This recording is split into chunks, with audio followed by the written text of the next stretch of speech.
Haven't seen you since Shadow Moses. How long? 10 years? 9. And Dr. Emmerich, is he with you? Why? I thought he'd be the only one able to open the mail I sent. Not many people could recognize 4D sound data in a soliton radar file. How is the good doctor? Otacon's fine. He's the same as ever. Otacon? I see. Who were you just talking to? Liquid. Although I suppose he's really Ocelot, from a medical standpoint. I thought he was here. He's not, at the moment.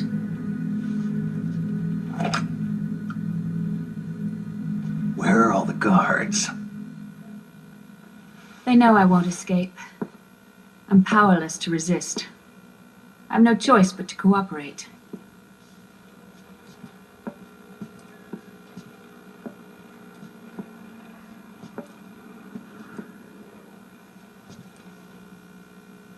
Naomi, what happened in the Middle East?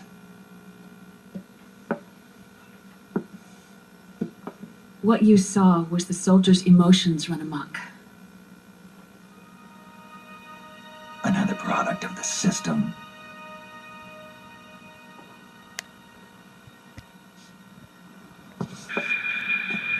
You don't trust me? I'm not sure yet. And if I answer your question, Let's hear it first. Liquid,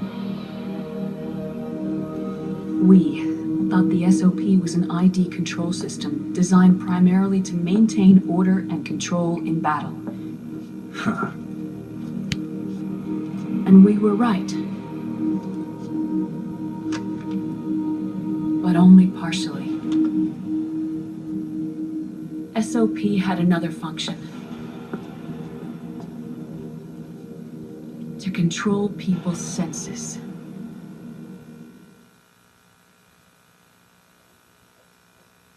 The nanomachines inside soldiers' bodies adapt to different conditions, promoting the release of neurotransmitters, hormones, and stimulants, giving them an edge in battle. They can create an artificial combat high by releasing endorphins at the same time a soldier kills an enemy. Or they can suppress hormones to neutralize the soldier's emotions, prevent them from panicking and engaging in friendly fire or needless massacres. It's all controlled by the system's core AI. It artificially controls the soldier's pain, emotions, senses, in other words, the essence of his being. The skyrocketing demands of the war economy have fueled the demand for more soldiers and more fighting. This in turn led to the development of technologies to rapidly improve their combat abilities and control their actions. The system ensures a steady supply of battle-optimized soldiers at a minimum of cost. But you, of all people, must understand, Snake, that unlike combat technique, a soldier's senses can't be taught. They must be earned through experience. Does this have something to do with that test of yours? The goal was to release the soldiers' nanomachines from the system, but we didn't know about the mental control. And the nanomachines went berserk? No. Our test was a success. At least it confirmed our hypothesis at the time. Just as we predicted, the nanomachines stopped functioning, and the PMC soldiers were freed from the grips of the system. But the moment the system stopped, all the pain and fury and sorrow, all the trauma and stress, all the hatred, regret, guilt, all the sensations that had been suppressed were unleashed within their hearts. Their memories, unlike their senses, weren't erased. Each enemy soldier they killed, each lost comrade, each threat of violence against the innocent, every act of war they'd committed was etched firmly in their hearts. In suppressing the user's mind, the nanomachines exact a heavy burden on his heart.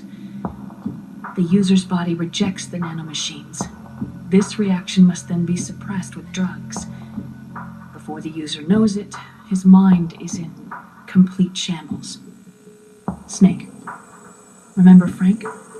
Frank Yeager. Gray Fox.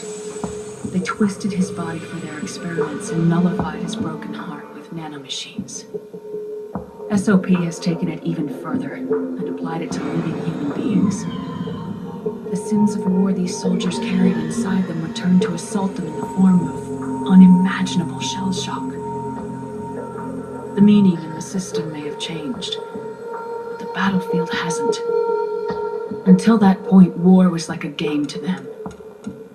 And then, suddenly, reality came crashing down.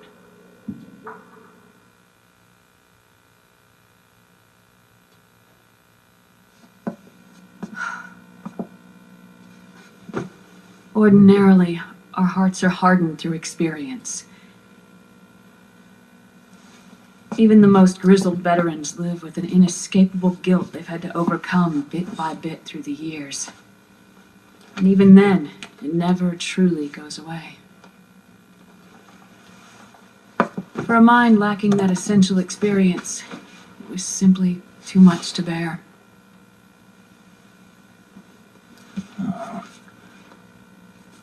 But what about me? I've never been under the system's control.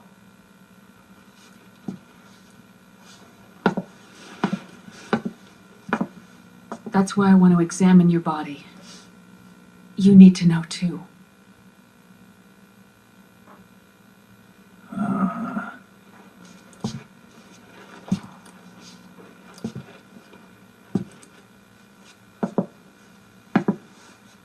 All right, Snake.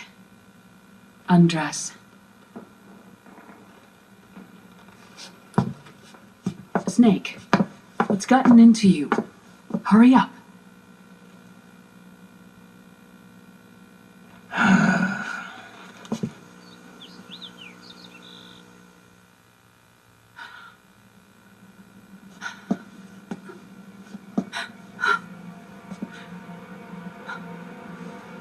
Oh my God.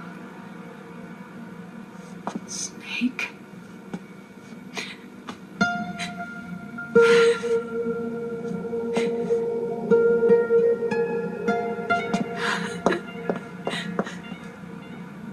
All right, let's just get this over with. Yes. Of course. I'm sorry.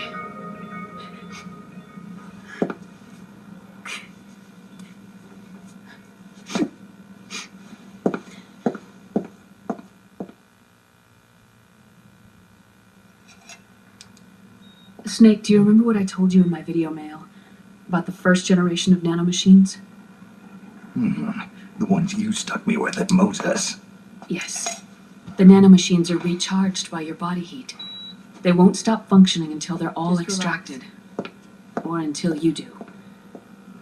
Most of them were lost through bleeding and excretion, but around 30% still remain inside your body, attached to your cells. Not finished yet. The first generation were never ID registered, so they don't react in the same way as the SOP nanomachines. Ready? But they may be interfering with your body and with your heart. So, does the aging have something to do with Fox diet too? No. Your telomeres were intentionally set up to be short, regardless of the age of the original. One of the genes that inhibit reproduction and aging, the clotho gene, was intentionally mutated as well.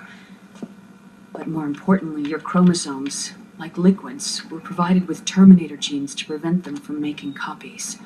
Why? Your clones created for one purpose: war. And so, in order to prevent you from being abused by clients or stolen by the enemy, they shortened your lifespan and removed your ability to reproduce. It was a safety device to ensure that the seed of Big Boss didn't end up in the hands of others. The reason you're aging so rapidly isn't because of disease or faulty research or Fox die. It's how you were born. It's your natural lifespan.